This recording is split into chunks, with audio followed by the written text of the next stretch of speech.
Welcome to the Situation Report today. Very glad to have you joining me. My name is Jeremy Stolniker. I am your host, and this is the show where we do our very best 3 times a week, Monday, Wednesday, and Friday. Just throwing that out there so you're ready. Monday, Wednesday, and Friday. We do our best to give you the information and perspectives you need to navigate an ever-changing culture.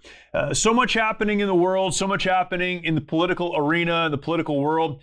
If you are in a red state, and if you're listening to this, I'm assuming, and maybe a bad assumption, but I'm assuming you at least lean conservative. And so you have conservative values, perhaps conservative family values, but you may live in a state that's not conservative. I live in a state that is not conservative. In fact, the poster child of not conservative states is California. That's where I live. Although I live in a very conservative community, a very conservative county, and live around very conservative people, my state, not known for conservatism. But there is a state, there are many, but there is one in particular that seems to be leading the way when it comes to understanding how conservatives can lead, what happens if conservatives do lead, and providing for many a model of what we should expect or what we should at least aspire for in our own states, and that is the state of Florida. We've talked a little bit about Florida politics even in the last couple of weeks, and we're going to do that again today with a guest who's been involved in Florida politics, writing about it, campaigning, very involved in what's happening in Florida, and even writes on this. And we're going to talk about it for really one big reason, just as we did a few weeks ago, because we need to learn lessons. There are a lot of lessons to be learned from Florida and things that we can do, actionable things that we can do. We talk even in this interview today about starting locally and what that looks like and why that is important, how good leadership can change the culture politically of a state and a community. And I'm very grateful to be able to do that. We need hope and we need direction. We need a model to follow. Florida is that in many ways. And my guest, Javier Manjarres, has been involved in this for a long time. I'm grateful to have him on with us today.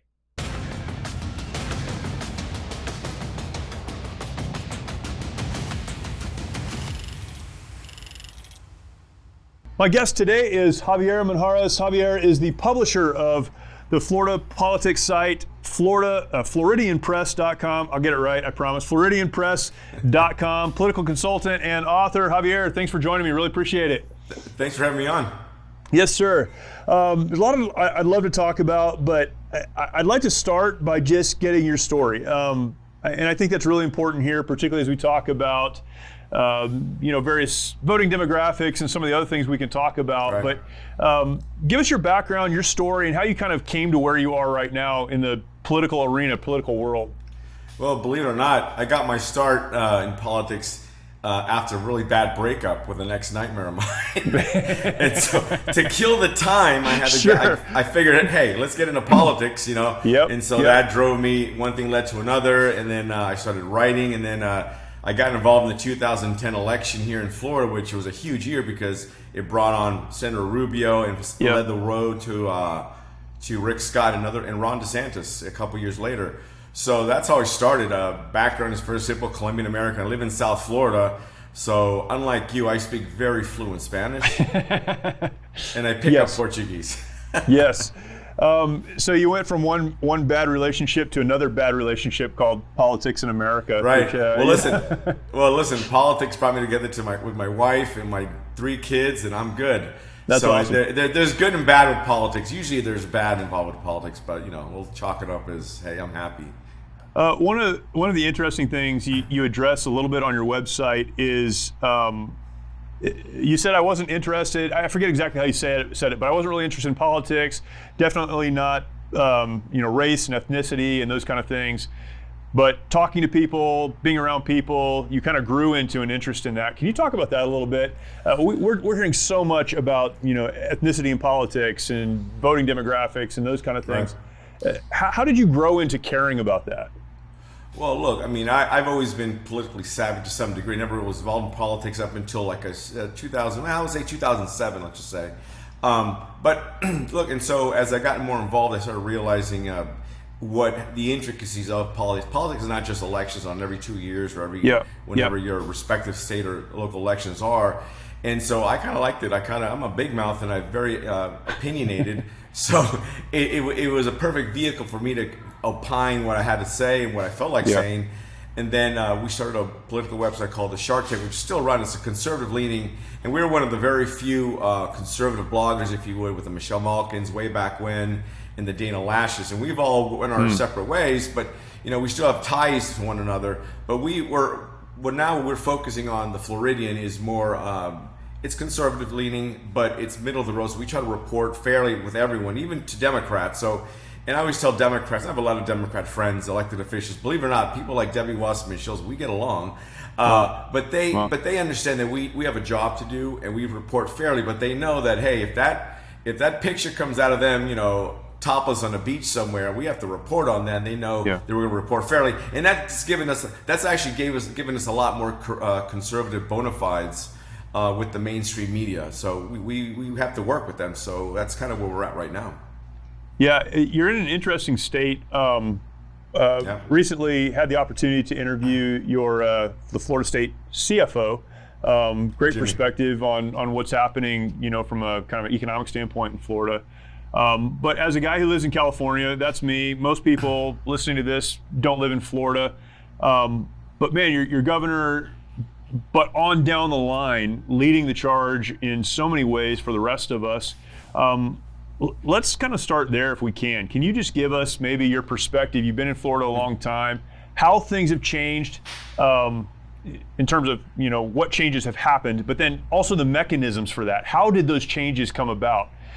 Because that's what the rest of us need to answer and understand. How does that happen? How did we get to that place where Ron DeSantis is leading the charge on conservative family values in the United States? Well, listen, if you want to go that far back, let's go back to 2008, 2009. And the Tea Party movement, and the person who led the charge there, Senator Marco Rubio. Yeah, that was the race in 2009, 2010. It was David versus Goliath. He ran and beat the guy who's running against Ron for the governorship this year, Charlie Crist, when Charlie was Republican back then. Republican turned independent, turned Democrat later on, and so that was the pivotal year because that year brought on this whole uprising, if you would, of conservatism. People got really upset over the fact that the Obama was what he was pushing through his agenda was not what Americans wanted, and that brought on change. And a couple years later, Ron DeSantis came by. And I remember I was Ron's very first interview. I remember driving 4.5 hours from Fort Lauderdale to Jacksonville. I'm sorry, to St. Johns County up by Jacksonville on the behest of a couple donor friends of mine who said, "Hey, we have this guy who's a military vet. We'd love for you to interview him." I'm like, "What's his name?" Ron DeSantis. I'm like, "Never heard of him." He was a 6-person primary. And so I drove 5 hours straight. Wow. And I see this pavilion in some obscure park, and some guy, like straight out of the military, Ron DeSantis. Right. So we kind of, shot the excrement, if you would, there for a few minutes, and we did the video. And if you see the before and after, like where he is now to where he is back then, that interview is night and day. And let me just tell you, and over the years, him and I have grown to become good friends. I've covered him extensively when he was in the House. But you see, where DeSantis is now is, he's like kind of like what Trump did in 2016. He was saying what most Americans were thinking, and they would agree to. DeSantis is doing the same thing, has always done that through Congress. He just never had the platform he has now to say these things, because he was when he was Freedom Caucus, we were putting stuff out there. He was saying he was right on all the issues. He's always been right on the issues. So what you see now, and what America sees now in Ron DeSantis, some of us who know him very well and covered him early on and throughout his career, this is who he is. He's as genuine as Donald Trump is genuine to his brand. So this is not DeSantis just trying to use this platform to make a name for himself because he's trying to be someone that he wants to be, say, run for president, if you would. But this is who Ron DeSantis is. He is more of a recluse, if you would. And he's a friend of mine. And he sticks to his family. He's a family-oriented guy. Yep. On the weekends, you can't catch him. You can't text him. You can't call him because he's with me, he's with his wife and 3 rugrats. Yeah. And on the weekends, he doesn't want to be bothered. And on Monday through Friday, he's all work. And so that's kind of where he is. And that's kind of where America is, because you see Ron now, and he speaks for me, and because that's who he is. I'm a little bit older than he is, but what he says these aren't talking points. This is what he feels and believes. Yeah. And I can tell you this because when I interviewed him, and I've had a lot of private conversations with him over the years, this is what he's been thinking. Only now, like I said, he has a bigger platform. He's got a bigger bully pulpit to be able to express himself. Yeah. When he became the governor, it was a very narrow margin. Didn't win by a lot. It wasn't a landslide. He certainly didn't have the popularity that he has now. Going into this new governor's race, Crist is running against him. First of all, is there any chance that Crist wins? And second, when we look at Ron DeSantis, he seems like a superstar to me. He seems like people in Florida consider him kind of a superstar. They're very thankful for him. How did it go from a narrow win to this bigger than life character that he is now? What took place there that made that happen? Trump. Yeah. Trump's endorsement set him apart from his other opponent, and that's what won him the race. And I can say this because I was privy to a lot of the inside baseball. His campaign was on the rocks later on in the election cycle. Trump came and helped him out, but he narrowly won, as you pointed out. He narrowly beat Andrew Gillum, who we now know. We actually broke the story of Gillum in the hotel room because 4 hours later we got the cease and desist from his attorney saying that it was him. The attorney confirmed it was him. Right. So our story, I'm like, we just said it looks like him, but the attorney confirmed that. But back to Ron, is that he narrowly won because most people didn't know him. That year, 2018, was a Democratic swing year, it's a Democratic midterm. Yep. So we knew it was going to be tight. We didn't think it was going to be that tight, but he prevailed. And now it's, what happened with COVID, Ron was able to implement what he was thinking, what he wanted Florida to look like, and here we are. What he's doing is what most Americans, I think most Floridians, would want to see done. Only in the past, people like Governor Crist, who was a Republican, and maybe Rick Scott to some degree, kind of, they got to a certain place where they were complacent, or they were happy with how the state was being run. But again, Rick Scott didn't have to deal with COVID, and COVID brought upon these other issues like the lockdowns, the mask mandates, the shutdowns. I mean, that was unheard of. And Ron reacted how he reacted, who he is. And it kind of, I always tell people, reporters, I'm like, that's just Ron. That's how I've always known he'd be. He's against all kind of government intrusion. He's against any kind of government interference. He's just flexing his muscles. That's all. So, in a state like mine, we have a terrible governor. Gavin Newsom's horrible on just about every level. I mean, he's got good hair, though. So here's the crazy thing, right? If you think about a politician that you'd like to put up in front of people, he's the guy. Like, we're really proud of how he looks. It's when he starts talking that we have a lot of problems. But I, as a Californian who am conservative, I live in a very conservative community here in Murrieta, California. I'm a strong proponent of changing politics in a state, in the country, from the bottom up. So I advocate for getting involved in school board elections, getting involved in your city council, getting involved in, your homeowners association, whatever. Get involved at a local level, because that will change things on the way up. That's what I hope will happen. That's how I, kind of preach to other people. But what we've seen in Florida is almost the opposite of that, right? Governor DeSantis becomes the governor, and things begin to change downstream. So because of his leadership, we're seeing, things change in schools and things change in communities, and conservative politicians now having a voice where they didn't before.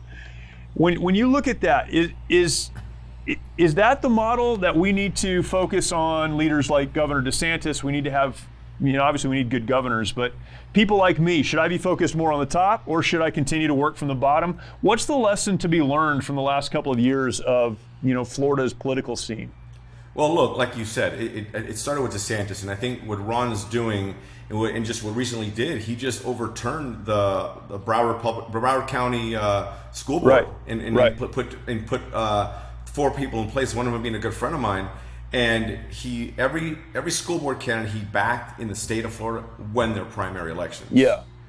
You see, that's he broke ground here. So now what he's smart to realize, hey, you know what?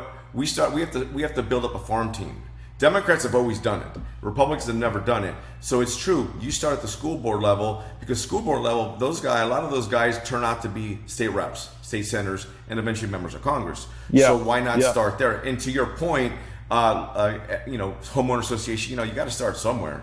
You got to start somewhere. Senator Rubio became was a city commissioner of this podunk little city called West Miami. I think him and his family made up a half the city, but that got him the footing to run for state rep and eventually Speaker of the House, and now he's a U.S. senator. So in states like California, states like other liberal states, we could go down the list. Do we have to have a Ron DeSantis before change can be made, or are there lessons to be learned from Florida where we can? Can we make an impact from the bottom up? Is it the long game? What's the lesson for someone like me? Well, look, unfortunately, someone like you who lives in a state like California, or other people live in Vermont or New York, you're going to be stuck with a progressive, liberal progressive governor. So you don't hold your breath on that. You having a Republican governor in those states anytime soon. Right. So you're going to have to start from the bottom up. You're going to have to start at the ground level in state, city council, county, school board, and hope to affect change in that regard, and see from there. Because look, I mean, you think you'll ever see another Republican governor? I mean, last time was in California. Last one it was Schwarzenegger, and he was barely a Republican. Right, unless we get another Schwarzenegger, probably not. Right. I mean, I'm still hoping the division happens where every year it seems like a new ballot initiative to split our state up, but I don't think it's going to happen. But short of that, I don't think it's going to happen. So the encouragement is get involved locally if you can. Or move to Florida. or move to Florida. I've been encouraged to move to Florida many times, or Texas, but I do love my community. What's funny about California in particular, and this is what drives me crazy, and this is why I ask questions like this, there are so many conservative people in California. The Central Valley is farmers and ranchers and dairy farmers. Where I live, very conservative community. I live in California's Riverside County. We have Sheriff Chad Bianco, very, very conservative sheriff, very conservative county, and yet the seat of power, because of numbers, it controls everything that happens here. One of the things that's a big conversation here, and I'm sure in Florida as well, is the Hispanic vote. And that's something that you spend time talking about and thinking about, you've written on. I've talked to a number of folks who have communicated to me that although the Democrats have long thought they held the Hispanic vote, that's changing.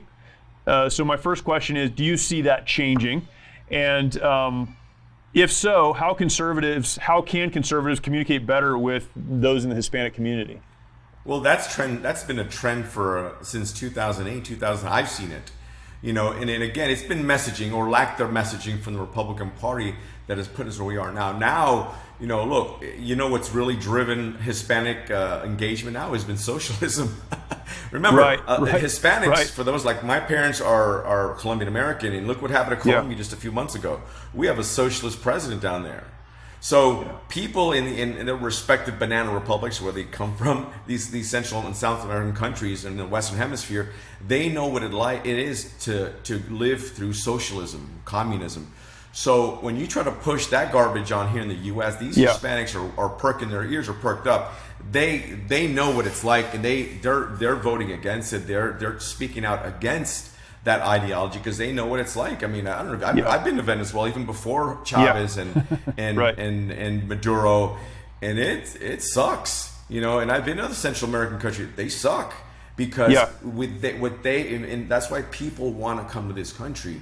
They don't want to come here to involve themselves in socialism. They believe in capitalism. That's why they look to migrate to this country legally or illegally. But they're leaving that socialism ideology behind. They don't want to come to it. So when they come here and they're eligible to vote, this is the opportunity that Republicans, conservatives have, is to reach out to them, engage them, say, listen, hey, I'm Hispanic or I'm not, and I can relate to you because we know where you come from and what you have endured in your respective countries. And this is not the way it is in the U.S. And for elected officials to point that out, that is key. And Democrats have been pointing out that, but they've been pointing out, hey, you come here, here's a nice block of government cheese for you, and here's another arepa to go with it. So they've been, and Hispanics have been, especially along the southwest border, and you can see it there in Riverside County, they're coming in for economic prosperity, and the Democrats have been smart enough to, open the fridge for them and say, hey, you can have what you want as long as you vote Democrat. But now a new voter, a lot of Venezuelan, Colombian, Cuban, especially Nicaraguan, Ecuadorian, Brazilian voters, especially here in South Florida, and growing into the I-4 corridor, Orlando, which is very important. A lot of them, even the Puerto Ricans, are realizing that the bigger threat to the U.S. is socialism and democratic socialism, which is spawned here in the U.S. by a lot of these members of Congress, especially obviously the squad, if you would, and they're pushing back against it. A lot of them don't have a vote yet, but they will in the coming years. And you see what happened in 2020. President Trump won Florida. They rejected 2 Democrats in a very heavy Hispanic congressional district in Miami because of socialism. One of those congressional Democrats, Representative Shalala, even said she admitted to being a pragmatic socialist. She was done then, and that's what they're running on now. Even this 2 years later, they've doubled down in Florida, and it's going to be a losing year again for them. And look, we're going to pick up a couple seats in Florida, and you see that trend across the country now. Maybe not so much in California or New York, but there's hope that more Hispanics are catching on and seeing the smoke and mirrors that Democrats and progressive have put in front of them to blind them from the reality of what their ideology really stands for. You write a lot on the state of Texas as well, and Texas politics. Are you concerned at all with the political situation in Texas? I have a lot of friends there. The organization that I work for, our headquarters is in Texas. I spend a lot of time there. And Texas politicians seem much less confident about their hold on Texas as a conservative or red state than they once were. Are you concerned at all? Well, yeah. I mean, it's like with Florida. I mean, a couple years ago, Texas and Florida were both considered purple states. Now Florida is becoming more of a red state. Now, I don't want to blame that on Abbott not doing much for the state and doing what DeSantis is doing, because DeSantis, I mean, if the truth is, Abbott was when in his primary last year, he was not doing well. It wasn't until he started copying everything Ron DeSantis did that he started surging in the polls.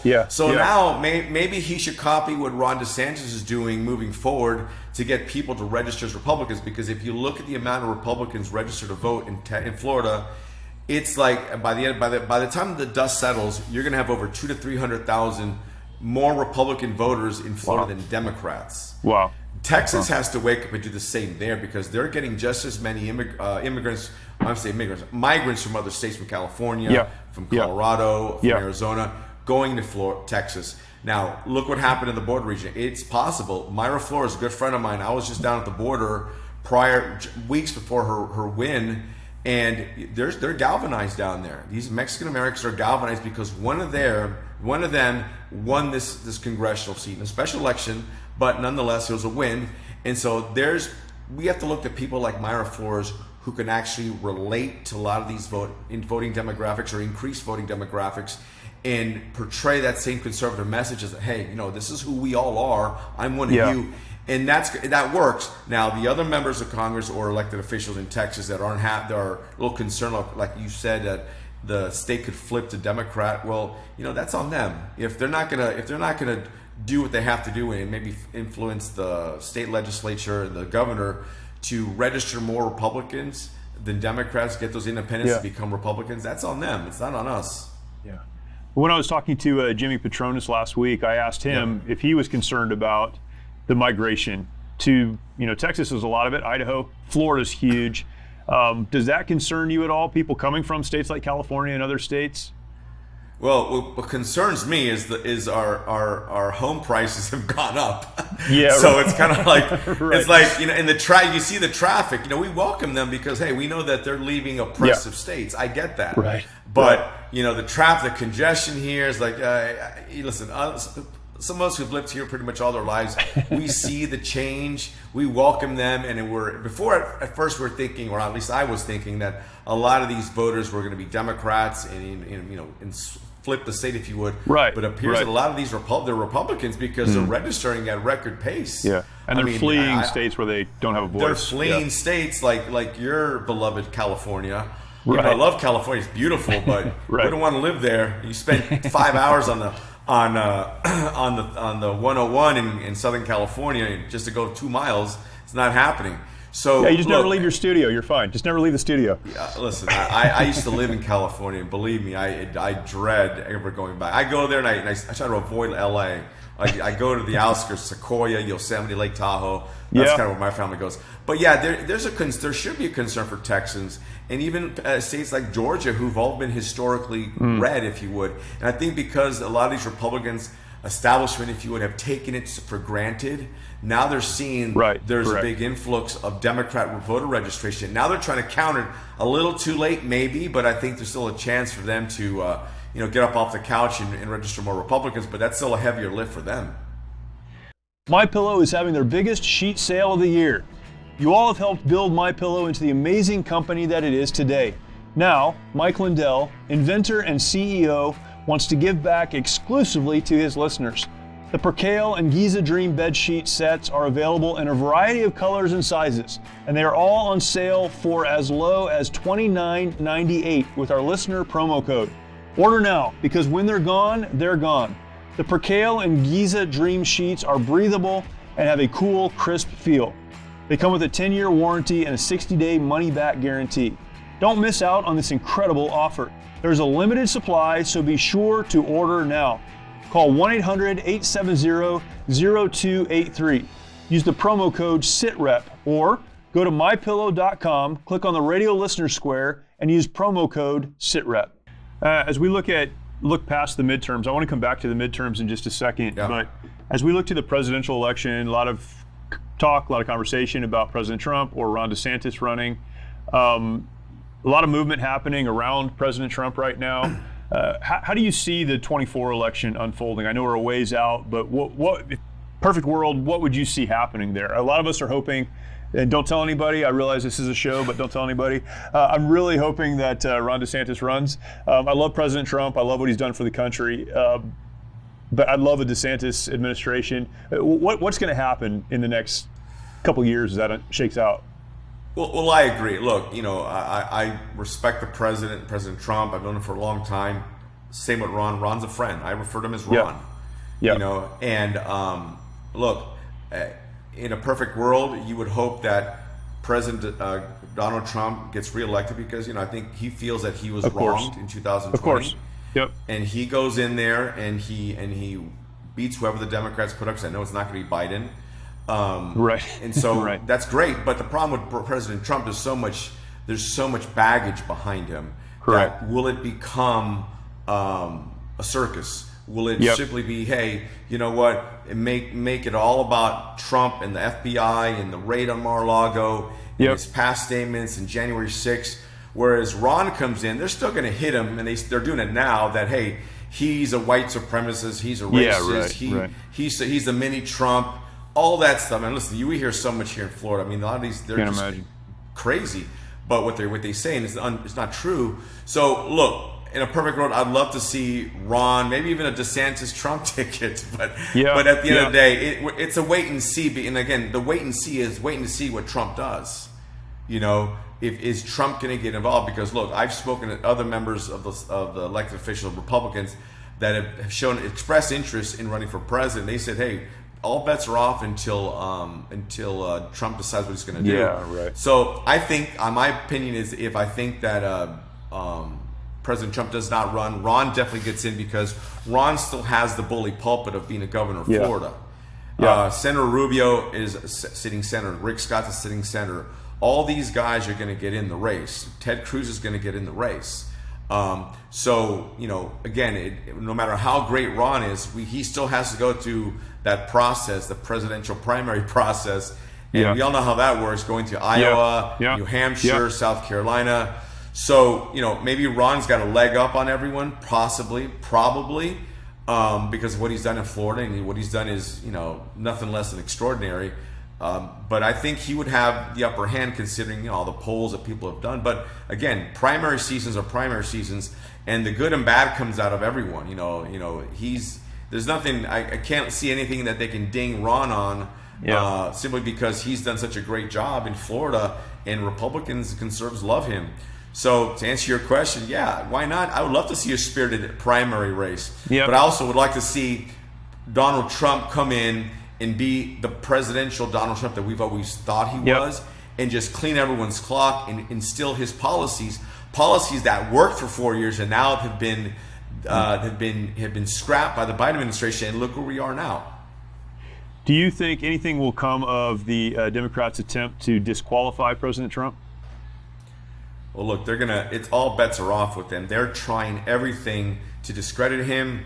They're trying to look. This FBI thing is a last-ditch effort to try to taint the primary election. Right. I'm sure they're going to try everything from every state, lawsuits, galore to discredit him and destroy his character, because he's a threat to them, regardless of what people say, regardless of Ron DeSantis and Senator Rubio and Ted Cruz. Donald Trump is the head of the Republican Party. He has a massive following. So if he announces, and the Democrats are scrambling to find someone to replace Biden, because Biden does not have his faculties in place and ready to run another campaign, I think the wise thing for Democrats to do is to character assassinate the President Donald Trump, because they have no other options. They have no other options, because you can't compare the two administrations. You just can't. Right. Man, it's going to be interesting to see. What are some of your concerns or your big concern going into the midterm? Something that we should be looking at that maybe people aren't paying attention to? Well, in midterm, a couple of months, people are saying that, Florida Democrats are saying that there's a surge of Republicans, that Republicans may lose the Senate. Well, look, it's always a possibility. People are saying that Republicans are going to have huge gains in the House. I don't think it's going to be massive. I think maybe at least 20 seats. But look, anything's possible. There's always these October surprises. You don't know. Yeah. And, Governor DeSantis is running against Charlie Crist, a known quantity. I see DeSantis winning that race, regardless of how much money Democrats throw in there, by 4 to 5 points, maybe more. The same with Rubio. Even though they say Rubio's tied with Demings or just ahead a few points of Demings, where Demings is a through and through progressive, and I think people see right through that. And I think Rubio wins by 3 or 4 points. But outside of that, I don't see any surprises in the midterm. Outside of something catastrophic happening to any particular candidate. I think the House is solidified. I think that's just foregone conclusion. But as far as the Senate, listen, you don't know what happens in these Senate races. You have Portman who's losing. Look what is happening in Pennsylvania. That Toomey held that seat. There's a lot of what ifs and a lot of maybes. So I think it's up in the air for the Senate. I think the House is etched in stone. But at least it could render, even if we only hold the House, win the House, it'll definitely render Biden a lame duck moving into his last 2 years of his first term. Yeah. So that's how I see things. I've been along on this game too long to expect this is going to happen. I expect October surprises and then some to happen now through November. Yeah, it's hard to conceive of what other surprise could possibly take place. It's been a crazy 2 years of surprises, one after another. But I think you're exactly right. Javier, really appreciate your time and your insight. Where can people follow you and certainly read the blog and the rest of it? Yeah, thanks a lot for having me on. I really do appreciate it. Oh, they can. The website is called the FloridianPress.com. They can follow me on Twitter at JAV Manjarres, Jav Manjarres on Twitter. And they can message me there, and they can message me on the website. Awesome. Javier Manjarres, thank you very much. Really appreciate it, man. Thanks. Yes, sir. We were not made to live in isolation. Sadly, many of our veterans feel they need to fight their battles alone. This self-isolation has led to the staggering statistic of more than 20 veterans taking their lives every day. A lot of guys end up drinking, a lot of guys end up losing hope. Someone will go to the VA and they'll try to get, prescription medications to help with PTSD. They'll get pills for anxiety, they'll get pills because they can't sleep, now they get pills for depression. Before they know it, they're taking 12 different medications. And when it's not working out, these guys lose hope, and that's why there's 23 guys a day committing suicide. The mission of Mighty Oaks is to eradicate the veteran suicide epidemic and help our warriors change their legacies. As a result, we've been able to help over 4,000 veterans and first responders by equipping them with the tools they need to live the lives they were created to live. Everything they said just kept hitting me in the heart over and over and over again. It's like all the things that I didn't know that I needed to hear. And I opened my heart to God that week, dude, and I've been a different person ever since. Our faith-based, peer-to-peer approach has one of the highest success rates of any program available today, offering hope and understanding to those who need it most. We provide our programs and resources, including travel, at no cost to our warriors. I remember talking to a licensed social worker who actually handed me a pamphlet to Mighty Oaks. So I went, and I'm glad I did. By aligning their lives to biblical principles, these men and women are able to lead their families, their communities, and our nation. Our mission is to serve and restore our nation's warriors and families who have endured hardship through their service to America, and to help them find new life purpose through hope in Christ. It's your generosity that can make a difference in the lives of the men and women who have fought for our country and our freedoms. Now that they're home, don't let them fight alone. Learn more at mightyoaksprograms.org. Grateful for that insight and that perspective. So much to be learned there. Javier does a great job of not only communicating this in person, as the interview just indicated and demonstrated for us, but writing on this and gathering stories about what's happening in Florida and elsewhere. Floridianpress.com. Go and check him out. Check that out. The work that they do there, just really talking about politics locally, but they also talk about politics nationally, and that will be a help to you, I'm sure, as you consider what's happening across the country. Appreciate you listening. If you are listening and are not yet subscribed, now is the time to do that. Don't try to remember to do it later. Do it right now. You're listening somewhere. If you are exercising, stop your exercising for just a second. Pull that phone out. Subscribe. Maybe you're doing a chore around the house. Maybe you're driving. Whatever you're doing, take a second to subscribe so that you know when this content comes out every couple of days, Mondays, Wednesdays, and Fridays. And if you haven't taken time to go over to our YouTube channel, do that. Go to YouTube, search for The Situation Report. You'll find us there. And we'd love for you to subscribe, hit the notification bell, leave us a comment, share that content out. That would all be awesome. Helpful for us, helpful for the people you send it to. And we know that that'll be a help to them. We do this show, we provide this content so that truly you can look at the world around you and make sense of some of what's happening. And there are some great folks like Javier and many others who help us to do that. So I hope you'll subscribe on both platforms, YouTube and your favorite podcast platform. Again, thank you for watching. If you are watching, thank you for listening. Look forward to talking to you next time.